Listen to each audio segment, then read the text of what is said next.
కందుకూరు పట్టణంలో అమరజీవి పొట్టి శ్రీరాములు 125వ జయంతి వేడుకలు ఘనంగా నిర్వహించారు. ఈ సందర్భంగా స్థానిక ఆర్యవైశ్యులు ఏర్పాటు చేసిన చలివేంద్రాన్ని ఇంటూరి నాగేశ్వరరావు ప్రారంభించారు.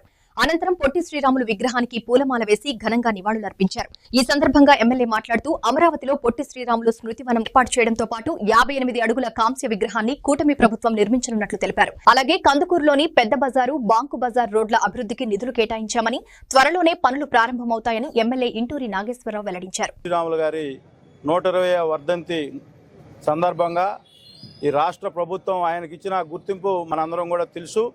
రాష్ట్రంలో ఈ రాష్ట్రం కోసం, ఆంధ్రుల కోసం ఆయన పడిన కష్టం గుర్తించి రాష్ట్ర ముఖ్యమంత్రి చంద్రబాబు నాయుడు గారు రాజధానిలో ఆయన 58 రోజులు నిరాహార దీక్ష చేసి ఈ ఆంధ్రప్రదేశ్ను సాధించిన సందర్భంలో ఆయన పేరు చిరస్థాయిగా గుర్తుండే విధంగా రాష్ట్ర రాజధానిలో 58 అడుగుల విగ్రహం ఏర్పాటు చేస్తున్నందుకు ఈ ప్రభుత్వానికి ఆయన పట్ల ఉన్న ప్రేమ మనందరం కూడా ఒకసారి గుర్తు చేసుకోవాలి. దానిలో భాగంగా ఇక్కడ కూడా మన ఆర్యవైశ్య సోదరులు ఆయన 125వ వర్ధంతి కార్యక్రమంలో భాగంగా జయంతి కార్యక్రమంలో భాగంగా ఈరోజు ఈ చలివేంద్రం ఏర్పాటు చేయడం చాలా సంతోషకరం. మనందరం కూడా అటువంటి పెద్దలు మనకు చేసిన ఈ రాష్ట్రం కోసం, మనందరి కోసం చేసిన సేవలు ఎప్పుడు కూడా స్మరించుకుంటూ వారి సేవలను మనందరం కూడా గుర్తుపెట్టుకోవాలని చెప్పి ఈ సందర్భంగా తెలియజేసుకుంటూ పట్టణ అభివృద్ధిలో నాకు సహకరిస్తున్నటువంటి పట్టణ ప్రజలందరికీ కూడా మరొకసారి పేరున ఉదయపూర్వక ధన్యవాదాలు తెలియజేసుకుంటూ, మనందరం కూడా ఈ రోడ్డు కూడా